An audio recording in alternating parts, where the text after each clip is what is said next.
Hello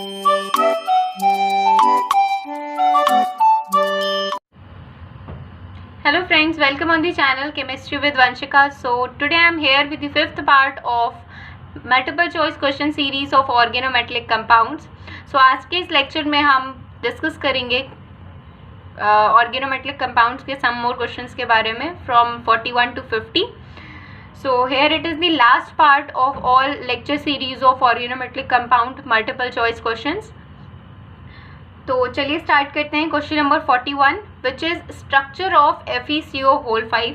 इसमें हम थोड़े से डिफरेंट टाइप के क्वेश्चंस के बारे में स्टडी करेंगे फ्रेंड्स, बिकॉज अब तक के सारे वीडियोस में मोस्ट ऑफ द वीडियोस में हमने क्वेश्चन इफेक्टिव एटॉमिक नंबर कैसे फाइंड करते हैं इससे रिगार्डिंग क्वेश्चंस को सॉल्व किया था. But in this lecture we will discuss more about structure of the given organometallic compounds. Okay, so here the question number 41 is that we have to find FeCO whole 5 structure. ठीक है, हमें इसका structure find करना है और यहाँ पर आपको 4 ऑप्शंस गिवन है: tetrahedral, pentagonal, trigonal, bipyramidal and octahedral. Alright, तो now let's see its explanation. तो देखिए फ्रेंड्स, इसका एक्सप्लेनेशन कुछ इस तरीके से है एंड मेक श्योर आप इन सारे पॉइंट्स को नोट डाउन करिए so that it would be beneficial for your exams. Okay, so here your this is your given organometallic compound whose structure we have to find. So यहाँ पे देखिए आपका number of ligands. पहले तो आप ये देखिए कि जो ये आपका कार्बोनिल ग्रुप है ये लिगेंड है. ठीक है, ये आपका सेंट्रल मेटल एटम है और ये लिगेंड है. 5 लिगेंड्स इसके साथ अटैच्ड हैं. अब देखिए नंबर ऑफ लिगेंड्स कितने प्रेजेंट हैं यहाँ पर? 5.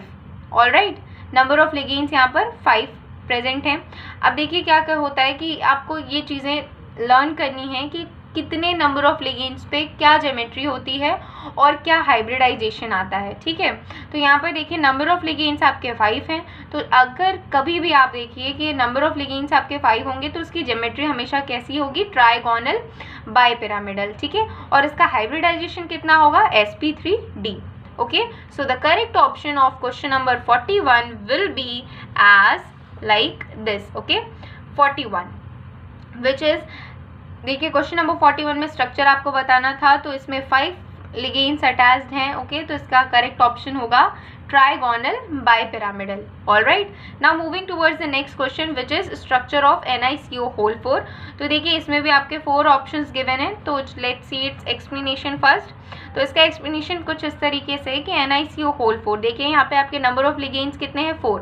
ओके, तो कभी भी अगर आपके नंबर ऑफ लिगेंड्स जो हैं वो 4 होंगे तो आपकी ज्योमेट्री हमेशा टेट्राहेड्रल होगी और इसका हाइब्रिडाइजेशन कितना होगा? sp3. ठीक है फ्रेंड्स, तो now let's see the option. Correct option will be structure of this organometallic compound is that tetrahedral, trigonal, octahedral, pentagonal, bipyramidal. So the correct option is tetrahedral because it has 4 number of ligands present. Okay, now moving towards the next question which is structure of FeCO whole 6. Question number 43. यहाँ पर भी आपको 4 options दे रखे हैं, आपको correct structure इसमें find out करना है. तो फ्रेंड्स इसका एक्सप्लेनेशन देखते हैं 43 में. बट उससे पहले एक आप नोट डाउन, एक इम्पॉर्टेंट नोट अपनी कॉपी पे नोट कर लीजिए. Pick up your pen and paper and it's very important, note it down. It would be beneficial for your exams as well. Okay, कि आपको ये जो नोट है अगर आपको लर्न है तो आप किसी भी क्वेश्चन को स्ट्रक्चर वाले या हाइब्रिडाइजेशन के रिगार्डिंग किसी भी क्वेश्चन को आसानी से फाइंड आउट कर सकते हैं. ठीक है, तो चलिए देखते हैं D2sp3. यहाँ पर देखिए क्या करना है हमें कि नंबर ऑफ लिगेंड्स, आपको ये सेंट्रल वाला जो कॉलम दिख रहा है उसको देखिएगा ध्यान से कि कभी भी आपको क्या हो, अगर 6 नंबर ऑफ लिगेंड्स आपके प्रेजेंट हैं. ठीक है, जो भी आपका कंपाउंड गिवन है अगर उसमें 6 नंबर ऑफ लिगेंड्स प्रेजेंट हैं तो ज्योमेट्री हमेशा ऑक्टाहेड्रल होगी.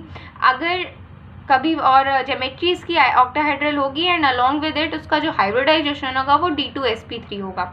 Alright, and if you have 5 number of ligands, okay, then the geometry of given organometallic compound will be trigonal bipyramidal. Okay, and इसका जो हाइब्रिडाइजेशन होगा वो आपका sp3d होगा. सिमिलरली अगर आपके पास 4 नंबर ऑफ लिगेंड्स प्रेजेंट होंगे तब आपका जो उसका जो शेप या ज्योमेट्री होगा वो आपका टेट्राहेड्रल होगा या फिर स्क्वायर प्लानर होगा. and its hybridization would be sp3, and if you have only 2 number of ligands present over there, then उसकी जो ज्योमेट्री होगी वो लीनियर होगी और साथ ही साथ उसका जो हाइब्रिडाइजेशन होगा वो sp होगा। तो अब आगे के जितने भी क्वेश्चंस हैं वो आपके मोस्ट ऑफ द क्वेश्चंस आपके इसी स्ट्रक्चर पर बेस्ड हैं। तो अब आपको जब ये लर्न रहेगा, ये जो नोट है, ये अगर आपने नोट कर लिया होगा तो आप बहुत ही आसानी से आगे के क्वेश्चंस का आंसर देने में एलिजिबल होंगे। ओके, सो क्वेश्चन नंबर 43 हमारा क्या था कि FeCO होल 6 का हमें स्ट्रक्चर बताना था, है ना फ्रेंड्स। तो देखिए यहाँ पे 6 इलेक्ट्रॉन्स प्रेजेंट हैं, right, sorry 6 ligands are present over here. So 6 ligands are present, that means its geometry would be what, octahedral, exactly. So option A will be correct. And moving towards the next question, which is hybridization of NiCO whole 4. तो देखिए यहाँ पर आपको hybridisation पूछ रहा है, and hybridisation से पहले हम ज्योमेट्री देख लेते हैं इसकी। तो देखिए नंबर ऑफ लिगेंड सबसे पहले देखेंगे तो वो 4 है यहाँ पे, 4, दैट मीन्स टेट्राहेड्रल। ज्योमेट्री आपको पता चल गई है टेट्राहेड्रल है, तो फिर इसका हाइब्रिडाइजेशन बहुत ही इजीली आप उस नोट से देख सकते हैं, sp3, ठीक है। इसका हाइब्रिडाइजेशन क्या होगा, sp3। तो option B will be correct. So question number 25 is that hybridisation of FeCO whole 6, ठीक है फ्रेंड्स। तो यहाँ पर देखिए नंबर ऑफ लिगेंड्स कितने हैं, 6, और इसकी ज्योमेट्री कितनी होगी, ऑक्टाहेड्रल, राइट, क्योंकि 6 नंबर ऑफ लिगेंड्स के साथ ज्योमेट्री कितनी होती है, ऑक्टाहेड्रल। और अगर हम इसके हाइब्रिडाइजेशन की बात करेंगे तो वो आपका D2sp3 आ जाएगा, that means option A is correct, ठीक है friends. And now moving towards the next question which is 46। तो क्वेश्चन नंबर 46 में आपको बता रखा है, पूछा गया है कि हाइब्रिडाइजेशन आपको बताना है FeCO होल 5 का, ऑल राइट। FeCO होल 5 का हाइब्रिडाइजेशन क्या होगा वो आपको बताना है इस क्वेश्चन में। तो बहुत ही ईजी है, यहाँ पे नंबर ऑफ लिगेंड्स देखते हैं हम सबसे पहले, 5 नंबर ऑफ लिगेंड्स प्रेजेंट हैं, और अगर नंबर ऑफ लिगेंड्स क्या होंगे, नंबर ऑफ लिगेंड्स आपके 5 प्रेजेंट होते हैं तो ज्योमेट्री क्या हो जाती है हमारी, have you any guesses, trigonal bipyramidal, exactly. और अगर ज्योमेट्री ट्राइगोनल बाइपिरामिडल होती है तो हाइब्रिडाइजेशन कितना होता है, sp3d, ऑलराइट। तो इसका करेक्ट ऑप्शन कितना होगा, option number B, trigonal bipyramidal.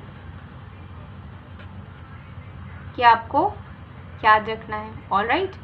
So next question is that structure of hybridisation of Mn2CO whole 10 is.